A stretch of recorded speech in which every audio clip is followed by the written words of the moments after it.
Inside Athletics comes your way once again, brought to you by the IAAF. I'm your host, Ato Bolden. Now, one of the perks of this job is you get, occasionally, to sit next to pure royalty. My guest today is David Rudisha of Kenya, the Olympic champion at 800 meters. David, welcome to the program. So, I'm sitting in the stands, and because I don't cover your event for NBC, I got a chance to really appreciate your world record in London. You go through, it's 49.2, and everybody sort of says, okay, so this is going to be a very good race, but I didn't think when you crossed 400 that this was headed for the world record, and then you did something which I've never seen before. Everybody who knows this event and this sport way better than I do said it was the greatest run ever. Tell me about what you remember, not for the first half, not for the 49.2 part. I want you to take me through the second lap in London. Well, that race actually I was really prepared, and yes, I wanted to do something unique. Actually, I was like taking a risk in that race because you led the whole way. I led the whole way. Leaving yourself vulnerable. Yes. And after the first lap, which was 49.2, which is almost the same time we normally close in these other Grand Prix. Right. I decided even to push right away, just after 50 meters at the bell. Yes. So what I wanted to try there was to run 141 on my own. With no rabbits. With no rabbit. And that is what I locked into my mind. And actually, I wasn't also thinking about the world record, but it just came as a surprise. But what I remember is that that race, I wanted to do it like two other races that I've run the same tactic, the same style before. And both were in Nairobi. Nyayo, at altitude. And altitude. First was the Africa Championships, which I ran 142.84, leading right from the start, without a rabbit, 142.84, and then the Olympic trial, which I also ran 142.12 at altitude. And that's the world record for altitude, correct? Yes. Yes. And I asked myself if I can do this one comfortably back at home. At altitude. Because sometimes when I'm at home, I don't feel a lot of pressure winning. Really? Yeah, so it's like I'm running free, no much thinking about the others. And I tried to do the same thing in London. I say, let me lock my mind like that. I know I'm in great shape. I've already run 141 this year. I know I can do it. So let me just focus on what I'm planning to that great man. So in essence, you were rewarded for taking a risk. So your parents are both former track athletes. In fact, your father has a silver medal in the 4x4. I look at your resume. You have the top 3 times ever. You have 6 of the 8 fastest times ever. When you look at the top 20, you have 10 of them. Was it always your destiny? Did you have that pressure from at home and at a very young age where young David is going to grow up and then he's going to go to the Olympic Games and run? Was that always something your parents pushed you to do? Yeah, not really. But when I was growing as a young person back there at home, to be honest, the first time when I was, growing as a young person, and when I saw my father's silver medal from Olympic, I fall in love with it. All the time I just go and just touch it, feel it. And I was asking myself at some point, will I ever get one of these in the future? Your life, yeah. And I think that was the big thing that drives me into athletics. And I remember when I started, of course, running, without any preparation, any training, you're just running naturally, of course. You get beaten sometimes. And some of my colleagues and my friends, they used to tease me, your father was a great runner. And you are not yet. Not yet. So all the time, when I feel a little bit disappointed. And when I get back home, that really disturbed me. And then one day I said, what will I do to become better? what will I do to see that next time this guy, they don't tell me such kind of stories. I think I better do something like training and maybe run. No, I went to talk to my father. I asked him about, about training and running. If you want to become an athlete, what you need to what you're supposed to do.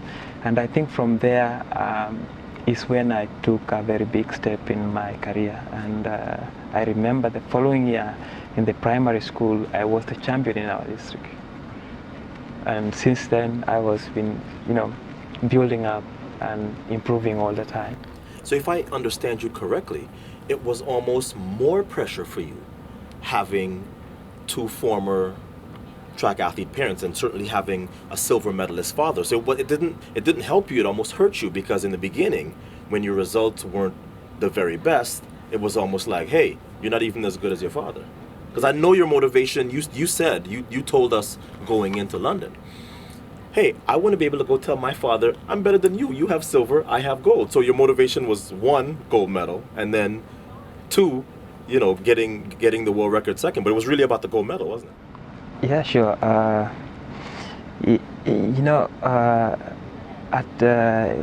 Sometimes even, when now I was a professional athlete, of course, sometimes when I go back, I used to talk to my father, and I usually tease him at some point and tell him, I'm still in a better position because I have time, I have everything to improve. Yes.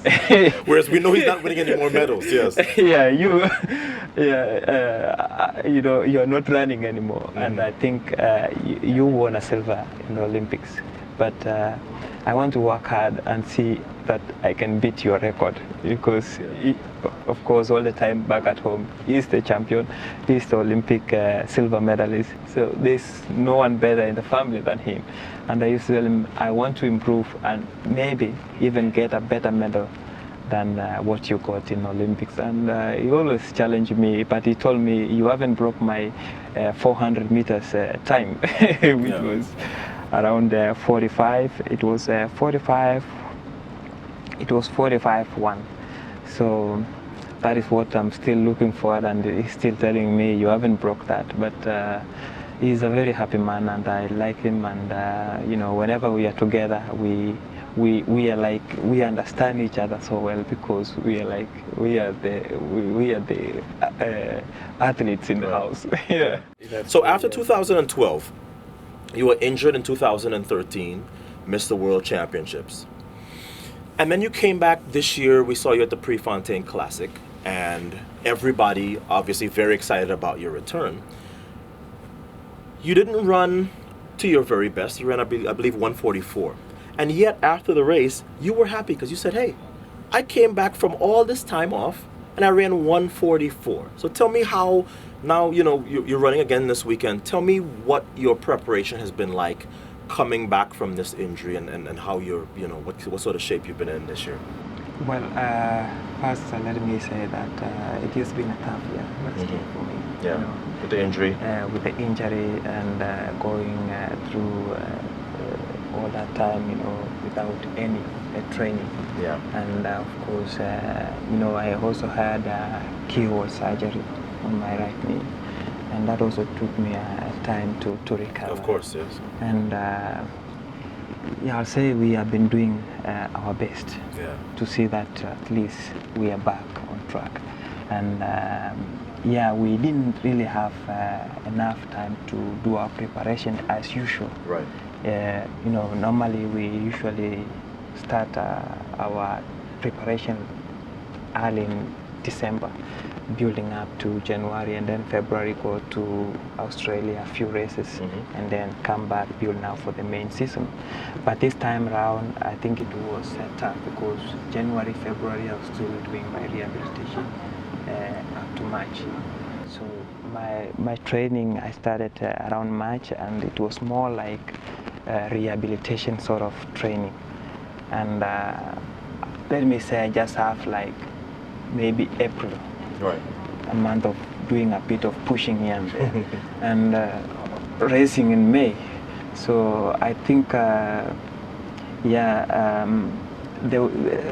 course, I also feel like I wanted to have a competition. I Of want course. to feel like I'm back, and the season is already kicking. Yeah. And I told my coach I doesn't mind how strong the field is going to be in Eugene.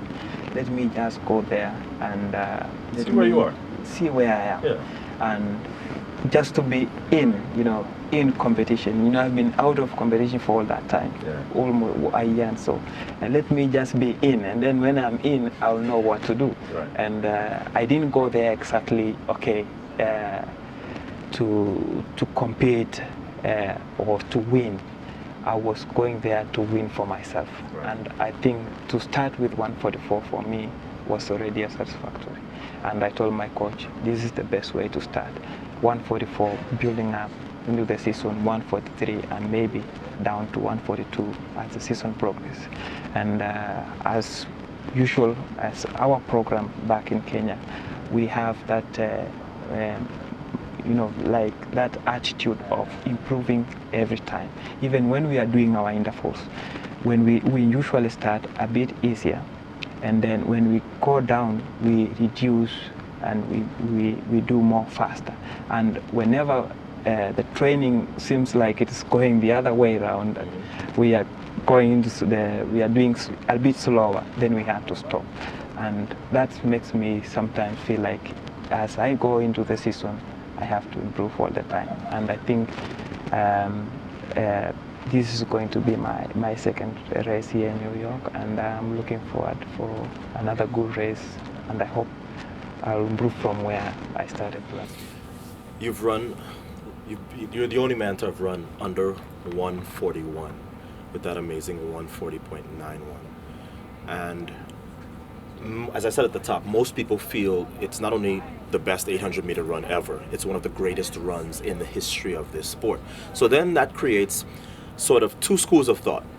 There's one group who feel like, listen, that was just magic in a bottle, and that time, he's never going to run that time again. I'm of the other school, and I look at that race, you're only 25 still, and I say, okay, if he can run 140.9 with no rabbit, after rounds in the Olympics with all the pressure, then some night at some point down the road in Brussels or Rome or Oslo or something, you give him the right rabbit, a little further down the line, he's got to be able to run faster than that. Tell me about what you think your potential is eventually at 800 meters.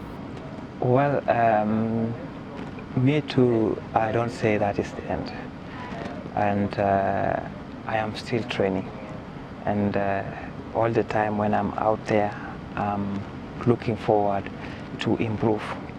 Remember that for a couple of years when I was starting building up, I started actually with, of course, in 2006, I finished the year with 146. Coming 2007, 144. 2008, 143. And then 2009, 142.